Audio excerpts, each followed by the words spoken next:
এই আদেশের কোনো রাজনৈতিক ভিত্তি ছিল না, কোনো রাজনৈতিক সমঝোতা ছিল না।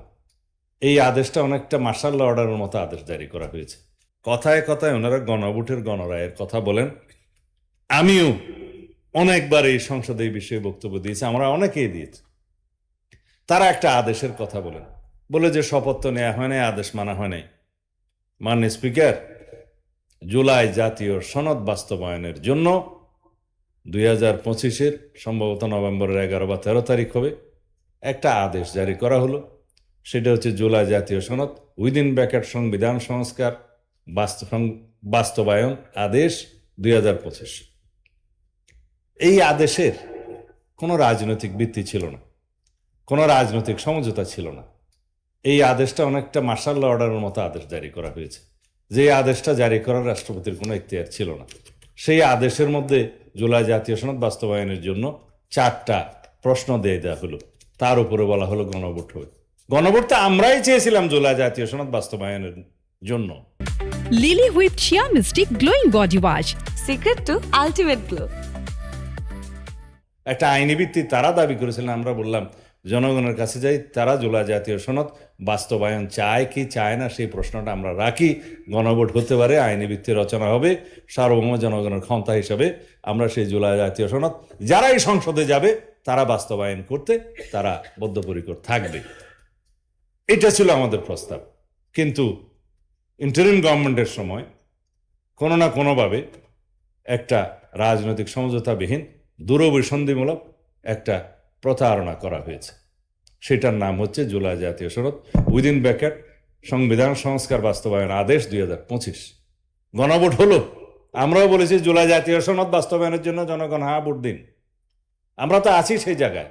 এবং জুলাই জাতীয় সনদ বাস্তবায়নের জন্য আমরা বললাম আসুন আমরা সংবিধান সংশোধন কমিটি করি, বিশেষ কমিটি করি, আপনারাও আসুন, আমরা সবাই মিলে কথা বলি, আপনাদের কি কি বক্তব্য আছে সেটা আমরা এখানে নেই। কিন্তু তারা সংশোধন চায় না, সংস্কার চায়। সংস্কারের জন্য তারা আবার সংবিধান সংস্কার পরিষদের শপথ নিয়েছেন কয়েকজন, সবাই নিতে পারেননি।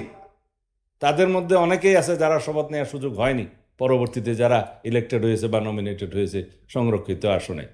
তখন মাননীয় স্পিকার, প্রশ্ন জাগে, কিছু লোক সংবিধান সংস্কার পরিষদের শপথ নিয়েছে, যেটা আমরা এখনো বলি তখনও বলেছি, যার কোনো বিধান বাংলাদেশের সংবিধানে নাই। এই সংবিধান মেনেই তো সবাই নির্বাচনে গিয়েছে, এই সংবিধান অনুসারেই তো আমরা সবাই এখানে শপথ নিয়েছি, এবং এই সংবিধান অনুসারেই মাননীয় মহামান্য রাষ্ট্রপতি এই সংসদ অধিবেশন আহ্বান করেছে, প্রথম অধিবেশন, এবং এই সংসদে এসেই তিনি ভাষণ দিয়েছেন, সবাই তার উপর আলোচনা করেছেন।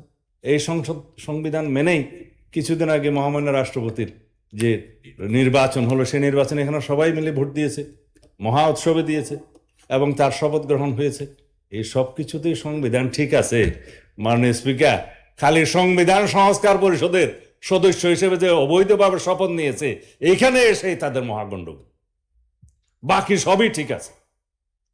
যাই হোক, গণভোটের কথা বলে এটা সংস্কার প্রস্তাব বাস্তবায়নের জন্য তারা যে আহ্বান জানাচ্ছে, আমরা বলেছিলাম যদি আপনাদের কোনো প্রস্তাব থাকে সংবিধান সংশোধনীতে, সেই কমিটিতে আসুন। আজকে আবার এটা নিয়েও প্রশ্ন তুললেন তিনি, মাননীয় বিরোধী দলীয় নেতা। তিনি বললেন এখানে সংবিধান সংশোধনের বিশেষ কমিটি হয়েছে কিনা, বিশেষ শব্দটা লেখা হয়েছে কিনা পরীক্ষা করা দরকার। মাননীয় স্পিকার, আমি কিছু বললে তো বলবে যে উনি শিক্ষকতা করছেন, আজকেও বলেছেন। এখন কেউ যদি নিজেকে ছাত্র মনে করে, আমি কি করতে পারি? যাই, সংবিধান সংশোধন বিশেষ কমিটি সংসদের, এটা যেমন বিশেষ কমিটি, আজকে যেটা সংশোধিত করেছেন আর একটা বিশেষ কমিটি, ওইটাও বিশেষ কমিটি। এই বিশেষ কমিটি গঠনের বিধি তো আছে 266-এ, এবং প্রত্যেকটা বিশেষ কমিটির টার্মস অফ রেফারেন্স ওখানে উল্লেখ থাকতে হবে যে জন্য এই বিশেষ কমিটি করা হলো। সেইখানে টার্মস অফ কন্ডিশন লেখা আছে জাতীয় সংসদের 266 অনুসারে সংবিধান সংশোধনের জন্য বিশেষ কমিটি, তার টার্মস অফ রেফারেন্স হচ্ছে সংবিধান সংশোধনের জন্য রিপোর্ট প্রণয়ন কর। এখন এগুলো বলবে যে আমি মাস্টারি করছি। মাননীয় স্পিকার, আমরা আহ্বান জানাবো মাননীয় বিরোধী দলের নেতা এবং সকল বিরোধী দলের সদস্যদের, এই সংসদকে আমরা জীবন্ত রাখি, ভাইব্রেন্ট করি, সমস্ত আলাপ আলোচনা এখানেই করি এবং সামান্য বাহানায় যেন আমরা কথায় কথায় ওয়ার্ক আউট না করি।